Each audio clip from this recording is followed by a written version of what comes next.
So, good day class. So, before we start to our discussion for today, I just have some few reminders or classroom rules. So, first is participate actively and respectfully. Treat classmates with kindness and respect, and raise your hand to speak if you have some question or any clarification. So, before we start our discussion, let's stand up. And Mr. Kiden, please lead the prayer.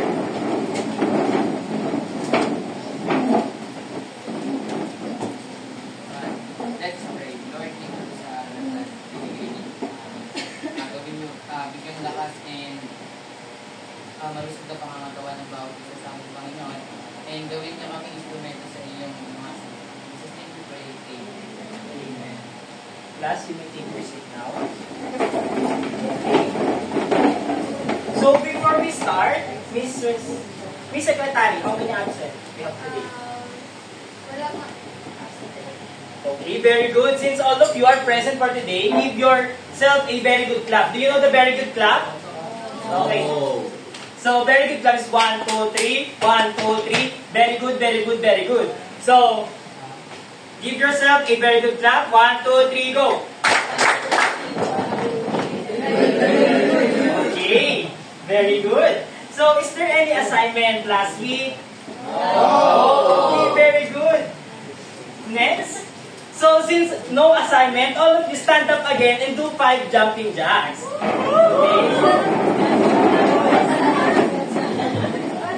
Okay, let's start. 1, 2, 3, go. 1, 2, 3, 4, 5. Okay, you may take your seat now. So, last week, what have you learned last week from our PTs? Anyone? Yes, Miss Aklon. Ma'am Precious tackled about the different speeches. Okay, very good. Any hands? None? Okay, so last week we tackled about the basic speech from Ma'am Precious. So, okay, since we're done with Energizer, I have a game for you called Cabbage Relay. Cabbage Relay, I will give you a cabbage. So, here's our improvised cabbage. So, I will play some cool music. Then, para siya, do you know the I Wanna Be a Tutubi? Yeah. Then, when the music stops, the person who holds this cabbage will answer the question inside of this paper. Okay, so let's start. From here. Once I play the music, you need to pass it on to other students. Okay, 1, 2, 3, go!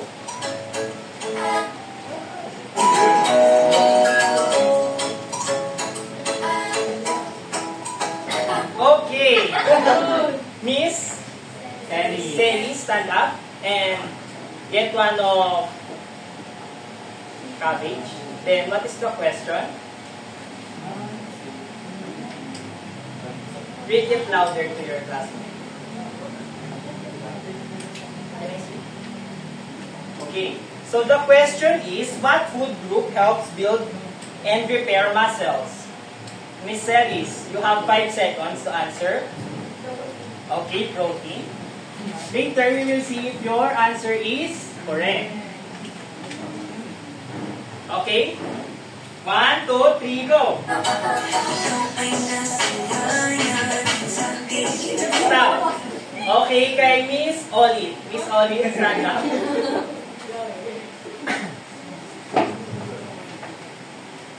Okay. Read it loud. What food is rich in vitamins, minerals, and antioxidants? What is the answer? Vegetable. Vegetable. Okay.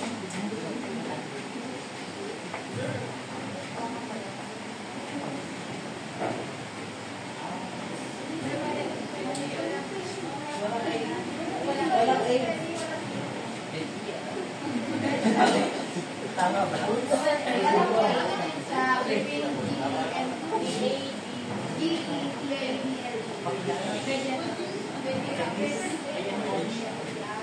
Okay, so next.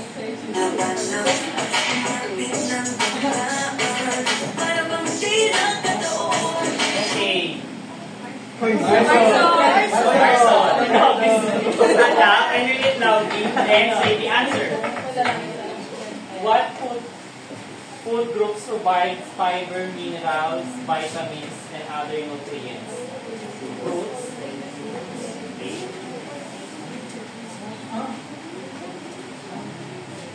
So for our last, I think ito.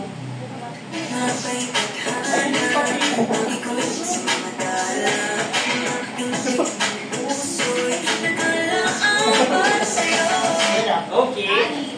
Miss Aliyah, stand up. So what is the question?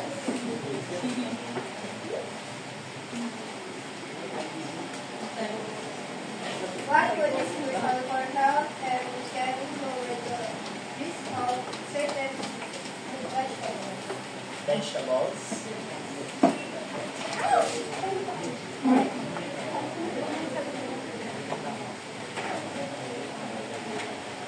Okay, so since we're done to our motivation, I just want to ask, what have you seen in this picture? Anyone? All of it. What have you seen? Yes, Mr. Fidel. Doon sa may fat girl, puro junk food. Then, Okay.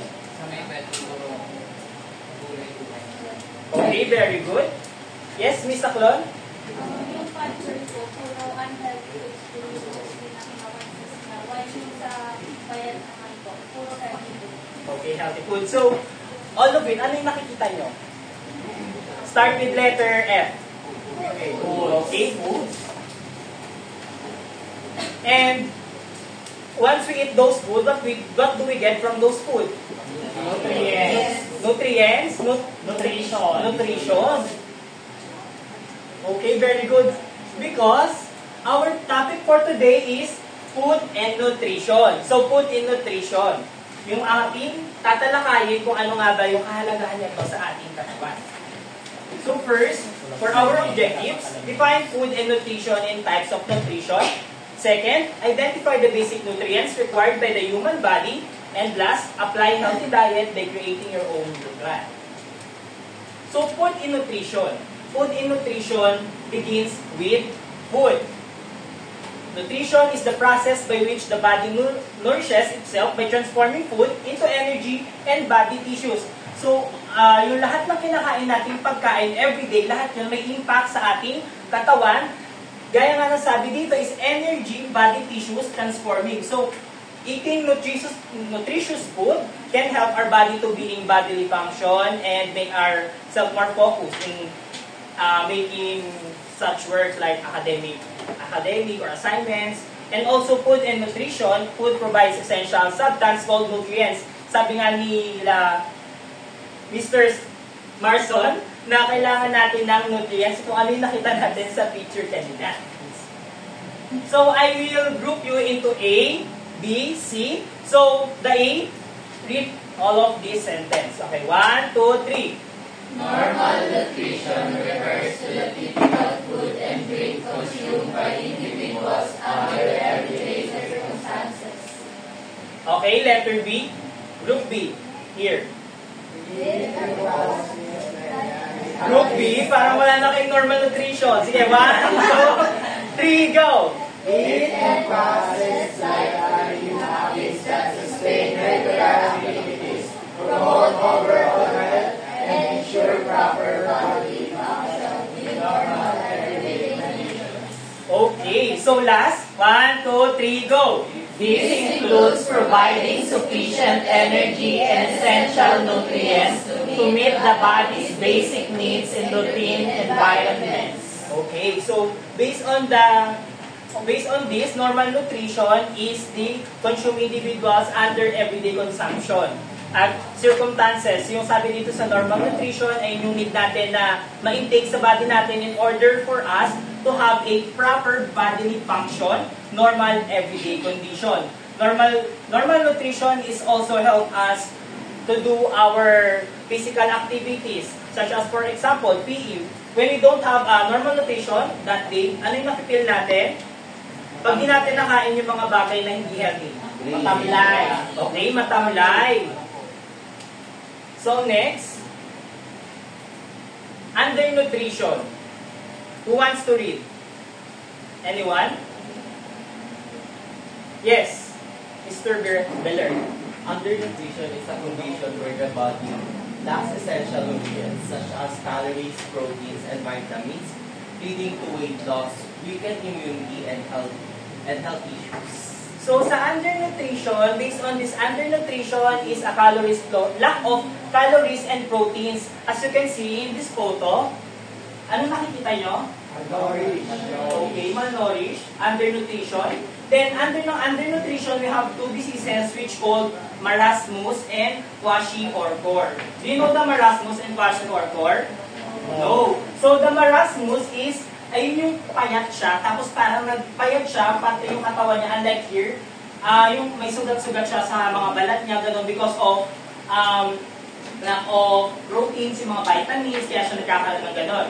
Then yung kwashiorkor naman is ay yung lumalaki yung tiyan. Alam niyo malaki yung tiyan ng isang bata? So yan yung itsura ng kwashiorkor. And sabi dito, ang undernutrition, weight loss with immunity and health issues. It also results from inadequate intake, poor absorption, or increased nutrients need. In undernutrition, when we can intake those normal nutrition or some nutritious food, can lead to our undernutrition. Did you get it, class? Yes, sir. Okay, very good. So next is overnutrition. Anyone who wants to read? Okay, yes. Miss Madilar.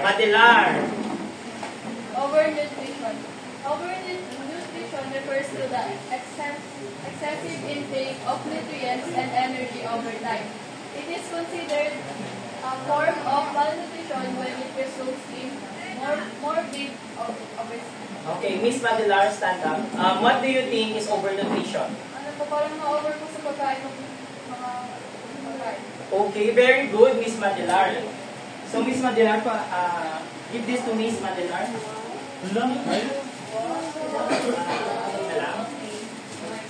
Okay, so overnutrition, like she said, ayun yung mga ini-intake natin na sobra-sobra. Like for example, eating samgyup every week, hindi siya nakaka-help to have a normal nutrition.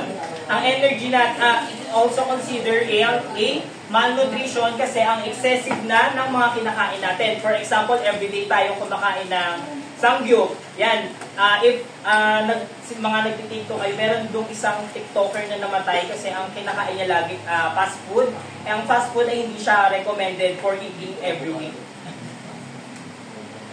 Okay, so since alaman nyo na yon, alam nyo na. So next is malnutrition. Malnutrition, anyone who wants to read?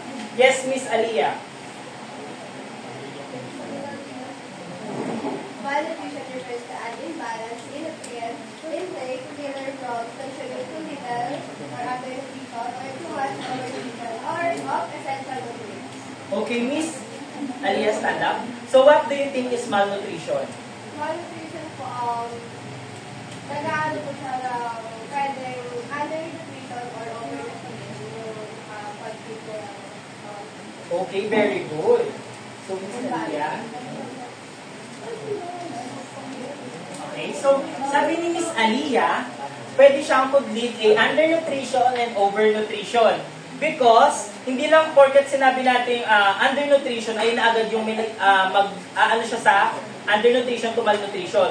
Hindi. Kasi pwede din siya mag-lead sa overnutrition and undernutrition.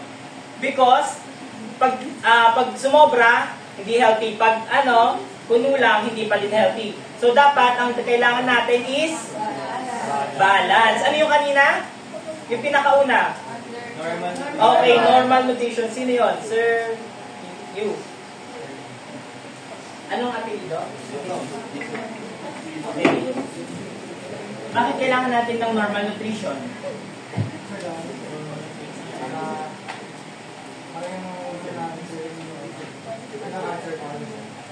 Okay, very good. Yes, Miss Aklon. Para sir, pag-intake sila dito. Okay, very good. So like I said earlier, normal nutrition is one of the important to our body because normal nutrition can do a properly body function in our everyday living. So class, do you understand? Yes. Okay, since you understand, what is the three? Nutrition? Okay, wait. Sabay-sabay. 1, 2, 3, go. Normal nutrition, undernutrition, overnutrition, malnutrition. Okay, very good. So let's proceed to what is healthy diet. So healthy diet is a balanced nutrients intake. Yun nga pa ulit-ulit, balance. Kailangan natin ng balanced nutrients intake. Hindi tayo pwedeng sumobra, hindi tayo pwedeng kumulang. Proper proportion of carbohydrates, proteins, and fats. Kaya kailangan natin ng balance kasi ito nga yung sabi ko kanina na nagbibigay sa atin ng energy to do some physical activity. So, variety of foods incorporates fruits, vegetables, whole grains, and lean proteins. Pag sinabi natin variety of foods, hindi pwedeng pag kumain kayo is puro junk foods lang ang laman ng plato nyo, di ba? Okay?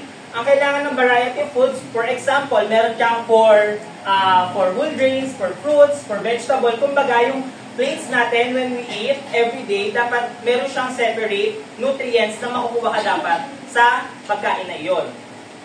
Next, portion control. Portion control, consuming appropriate serving size to avoid overeating.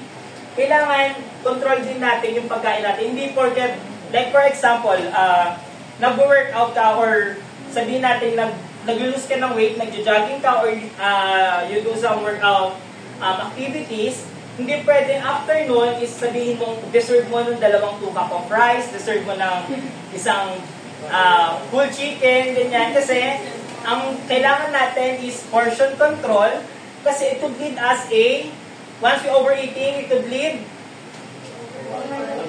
overnutrition. So next is sugar and processed foods. Pag sa sugar and processed foods, reducing intake of added sugar and unhealthy fats and highly processed food. So, why do you think we need to limit sugar in our body? Anyone? Anong sakit makukuha natin? Okay? Sino gusto? Sino gusto mag-explain why diabetes? Yes, Miss Asusano. Kapag kasi nasobrahan tayo sa foods o pwede ka mag-eat ng diabetes. Okay, very good. So, kailangan natin ng limited sugar sa ating body kasi pwede siya sa ating mag-lead ng diabetes. Ang diabetes, ang itsura nun, di ba yung parang yung sa katawan? Na parang, yung siya, hindi gumagaling. Pag nagkasugat ka, matagal siya gumaling. Kaya kailangan, limited sugar and processed food. Bakit processed food? Kailangan natin lang ilimit ang pagkain ng processed food. Yes, Mr. Viller. Since yung mga processed foods po is may mga added chemicals. Okay, very good. Because processed food is already contained with chemicals. Kaya napapansin nyo pag nilalagay nyo sa freezer or sa ref, hindi siya agad-agad nasisira, di ba? Kasi meron na yung mga chemicals na nilalagay na hindi talaga siya kailangan ng katawan natin. For example, pwede siyang mag-lead sa atin sa mga cancer, ganyan. Kasi those food have already contains chemicals. Okay, next is adequate hydration. Drinking plenty of water throughout the day. Why do we need this drinking plenty of water throughout the day? Anyone? Yes, Mr. Jabber. Sir, kasi yung katawan po natin, 70% is composed of water. So kapag mababa yung percentage ng tubig natin, pwede tayong dehydrated yung consumption ng energy natin. Ay yung energy natin. Okay, very good. Yun nga yung sabi nila na kailangan natin ng drinking of plenty of water because ang pag-inom ng water is pinakamahalaga sa katawan natin since ayun yung isa sa nagbibigay ng lakas sa atin. Okay, last is moderation in salt and fat. So sa moderation, salt and fat, ayun yung nagbibigay sa atin ng kailangan i-moderate lang natin yung salt and fat kasi pwede siyang magka-UTI or yung fat, pwede siyang maging excessive, pwede maging overnutrition, or pwede siyang mag-lead sa mga diseases kapag sobra-sobra yung pag-alin natin ng salt and fat. So, class, do you understand? Yes. Okay, so let's proceed. So, energy yielding and non-energy yielding. So, non-energy yielding nutrients include, ito yung include niya, carbohydrates, proteins, and lipids. From the word energy, ay yung nagbibigay sa atin ng lakas. Okay, very good. Sino si Mr. Bagorio? Okay. Thank you. Ay, nagbibigay sa atin ng lakas kasi para makagawa tayo ng mga physical activities yan. Under siya ng carbohydrates. Ano yung carbohydrates? Ano yung pagkain yun? Yes, Miss Azucena. Ano po, rice, tapos yung mga bread. Yun. Okay, very good. Galing Miss Azucena, parang ano talaga. Okay, so next is non-energy yielding nutrients consists of vitamins, minerals, and water. Anong napapansin niyo sa non-energy yielding? Yes, Miss Aklon. Okay. So, sabi dito sa non-energy yielding nutrients, consist siya ng vitamins, minerals, and water. Parang more on ano siya, into liquids and capsule, ganyan, pagdating sa non-energy yielding. While sa energy yielding yung nagbibigay sa atin ng lakas everyday. So, next. Okay. So, we have here a plate and we will see the importance or the benefits of these foods in our plates. The first one is fruits. So fruits are rich in essential vitamins, minerals, fiber, and antioxidants like flavonoids, and a diet high in fruits and vegetables can lower the risk of heart disease. So sabi dito, ang pagkain po ng fruits ay hindi siya, prevent siya para hindi tayo maging yung sa heart disease, yung na heart attack, gano'n. So fruits is really essential to our plates. Next is water. Ay, whole grains. Water din. So, whole grains. Ang whole grains are good choices for a nutritious diet. Whole grains provide fiber, vitamins, minerals, and other nutrients. Sabi dito kay whole grains, ang benefits niya is nutritious. Ang mga, based on this picture, ano nakikita nyo? Bread. Okay, breads. And ayun yung mga bagay, especially kung gusto nyo, kung you are into diet, you can eat some bread and some, yung mga bread na may mga cereals, yan. So next is vegetables. So vegetables are daily, eating vegetable, daily nutrients for health, providing essential vitamins, minerals, antioxidant, and fiber. Studies show that consuming at least 5 servings a day lower the risk of diseases like cancer and heart disease. So, yun nga, vegetable. Ang vegetable ang pinakamahalaga sa ating plates din. Siyempre, kasi nga sabi dito, yun nakakapag-prevent siya ng risk into cancer and heart disease. And eating vegetable can prevent those diseases. And last is protein. Protein ay yung ano yung protein class? Yung sa nagre-repair siya ng muscle. So protein build and repair muscles, support enzymes and hormones production, especially when you are doing if you want to be healthy or to build your muscle more, you just need to eat more protein. Just like here, fish, chicken. Siyempre yung chicken, wala siyang masyadong fats. So, do you understand? Yes. Okay, so let's proceed to our activity. So, for your activity, you have only 5 minutes to do your activity. And 5 minutes, you just need to make this one format. Or draw a plate and give 5 healthy foods that you must have on your plates. Do you understand, class? Yes. Okay, very good. So, you can start now.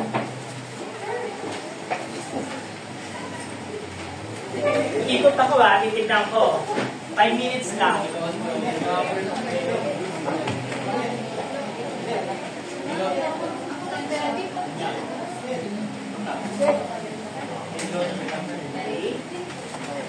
So, be creative because we have scoring graded for that activity. So, for the content, 20 points. 10 points for creativity, neatness, 10 points.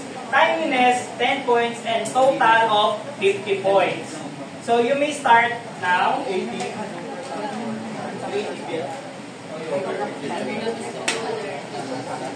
And once you're done, two or each of these group will present their work. So, kung kanino pinakamaganda, yung grupo na yun, yung makukuha ang prize, lahat sila.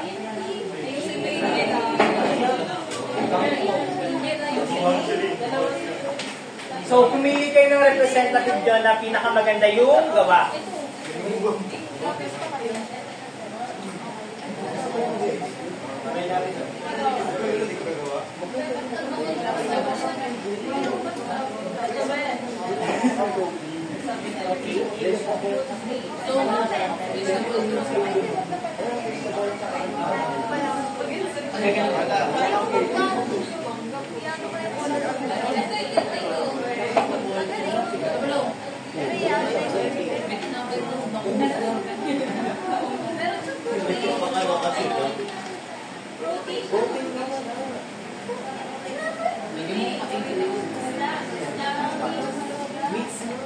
So, dapat aware kayo na dito yung meron tayong fruits, vegetable, protein, whole grains. Ito na yung example niya, bali gagandahan nyo na lang yung food. Then, explain to your classmates kung what is food that you needed for normal nutrition. Yan.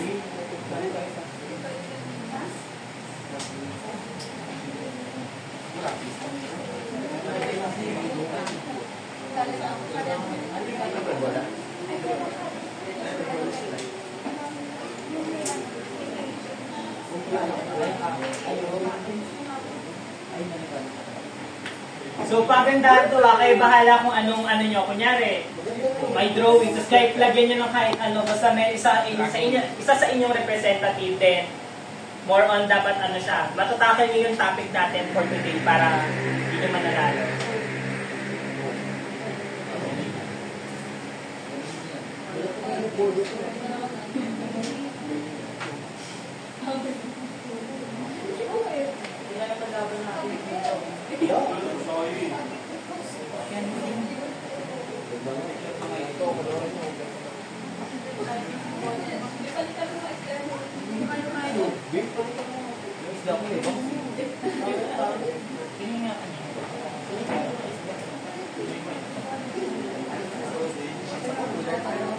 Para mas maganda, i-extend ko siya siguro mga 15 minutes para mas maganda yung gawa nyo. Kaya dapat ano yan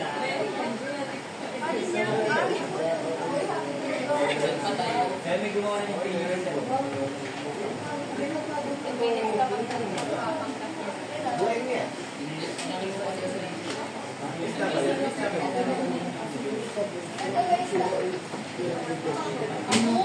siguro na ano na lang, 2 each, 2 student teacher representative para mas okay. Isang taga-hawak ng drawing, then isang taga-explain.